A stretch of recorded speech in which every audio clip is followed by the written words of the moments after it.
গাড়ি ছুটে আইনা মাহাজনে বুঝে দিয়ে এরপরে গাজার বাবা বেশমু গাড়ি যদি চালাইতে পারবো না তার কি করুন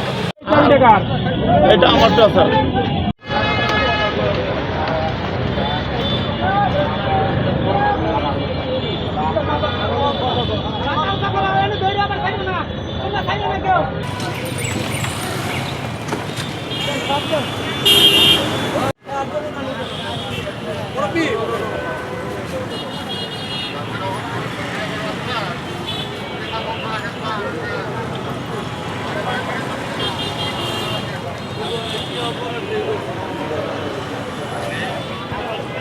আমি আছি কিছু করবো না বলে সাইড